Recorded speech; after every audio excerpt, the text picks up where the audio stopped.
بسم الله الرحمن الرحيم. اللهم صل وسلم وبارك على سيدنا محمد وعلى اهله واصحابه وسلم. ازيكم يا حبايبي؟ عاملين ايه؟ يا رب تكونوا بخير. النهارده هنعمل مع بعضينا الشيش طاووق.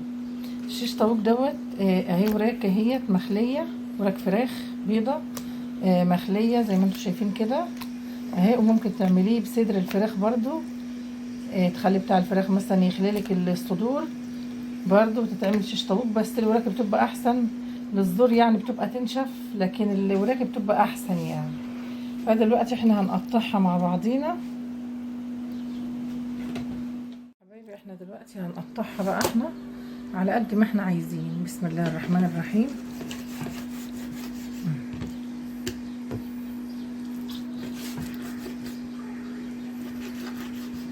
بالشكل ده كده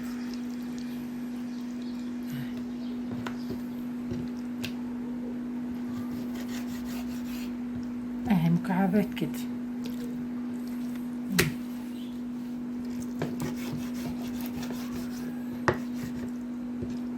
اهي سهلة جدا. هو لو خليها لك كده الوراك او الصدور زي ما انت حابة تعملي، وجبتيها تقطعها انت في البيت كده زي ما انت عايز. بالشكل ده كده اهو يا حبايبي. انا قطعت الشيش طاووق او وراك الفراخ زي ما انتم شايفين كده مكعبات بالشكل ده اهي، زي ما انتم شايفين كده. هنعمل بقى التتبيله بقى اهو. هننزل بالتتبيله بتاعتنا. انا معايا زبادي، معايا بسم الله كاري، معايا فلفل اسمر، معايا كمون، معايا بابريكا، معايا جنزبيل، نص معلقه صغيره جنزبيل، وملح ابيض، وتوم مهروس، ومعايا زيت زيتون هاخد 3 معالق، ومعايا خل هاخد معلقتين، وكمان هاخد عصير ليمونه. طيب انا دلوقتي كده هنزل بالزبادي. بسم الله الرحمن الرحيم.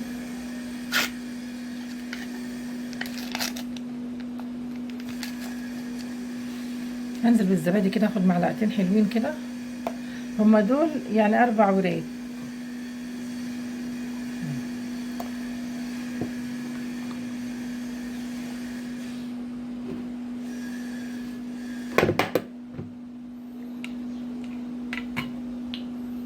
هاخد 3 معالق زيت زيتون.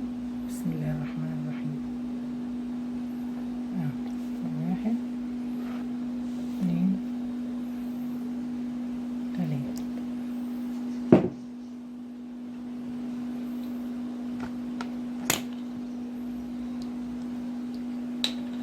هنزل بمعلقتين خل،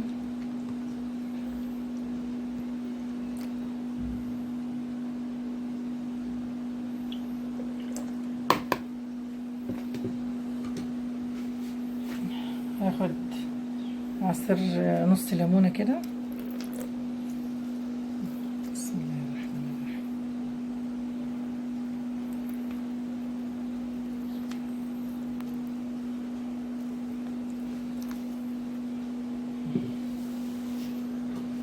طلع بس البذر.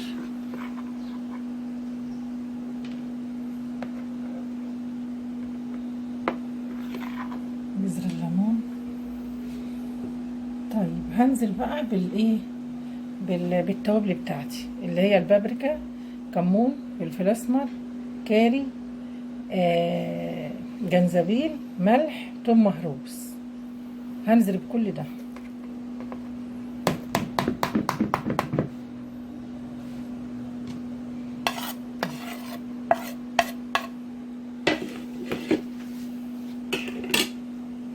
همسك كل الحاجات دي كده اقلبها في بعض اديها كده.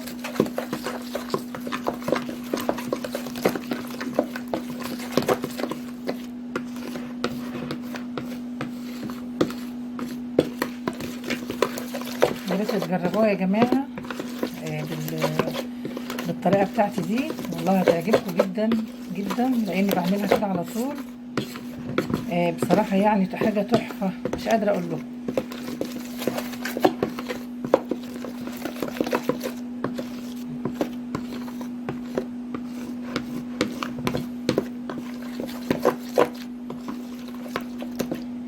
هنزل بقى بالفراخ بتاعتي كده. بسم الله.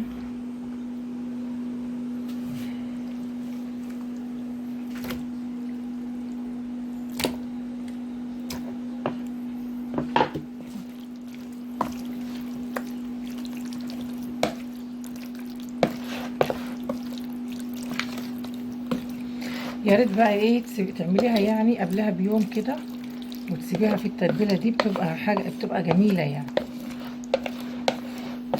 تديكي طعم ونتيجه احسن. يعني انا كده بعملها قبلها بيوم، انا مش هعملها النهارده اصلا.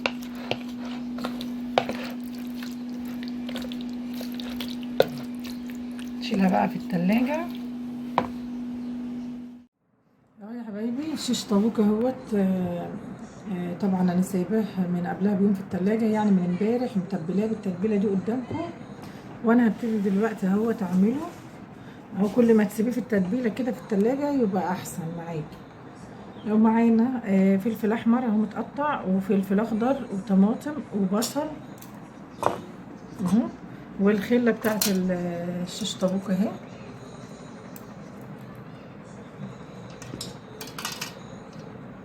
طبعا الطماطم انا ملقيش الطماطم الشيري اللي هي الصغيره دي، فعادي ايه ما فيش اي مشاكل، اللي موجوده عندنا هنعملها. كبيره هي وانا قطعتها. نقول بسم الله الرحمن الرحيم ونبتدي.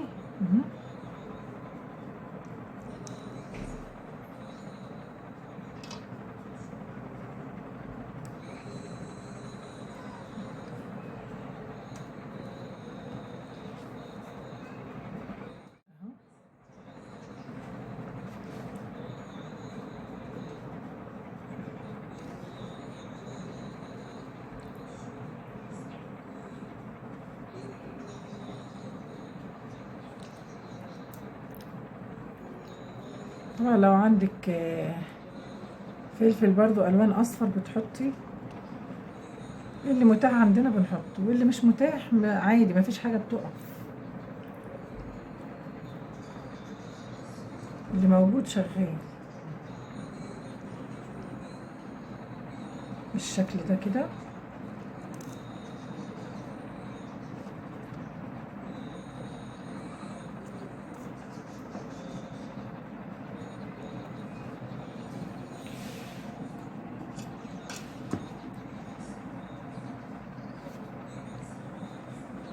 هعمل قدامكم كمان واحده اهو.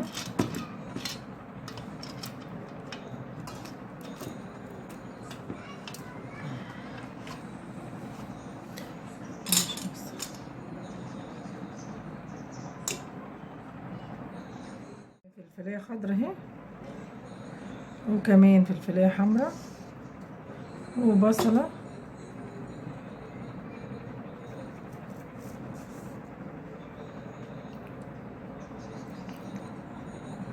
الفرخه بتاعتنا كده الشطوط.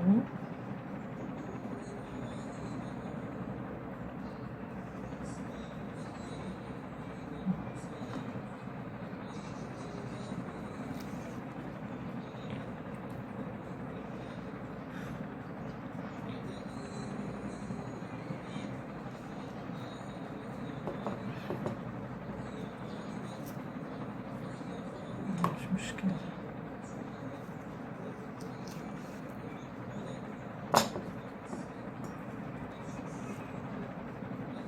اهو بالشكل ده اهو، في منتهى السهولة.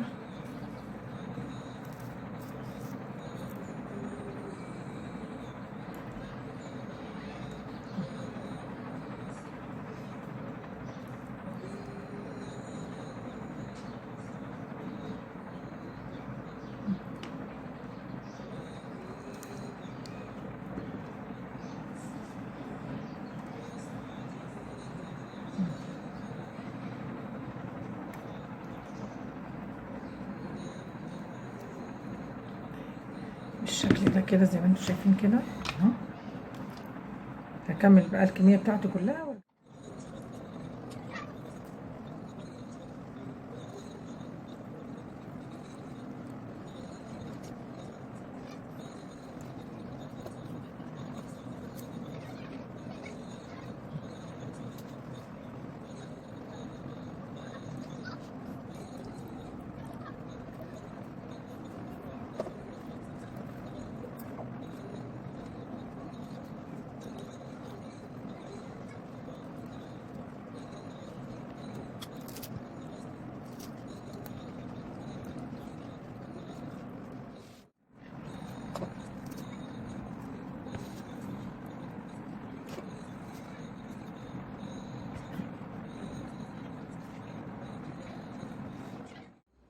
يا حبايبي خلصنا كل الكميه اهي.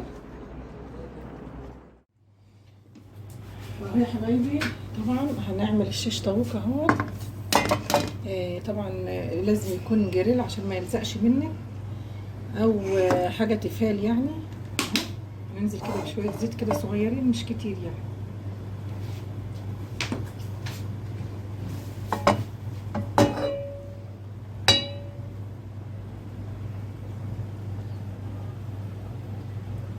بالشكل كده ده. هننزل كده بسم الله الرحمن الرحيم.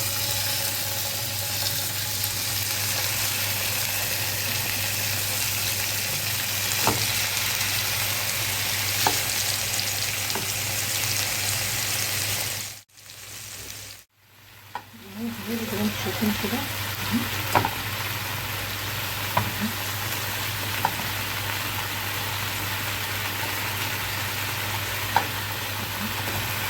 طبعا هنغطي كده عشان تستوي برضه.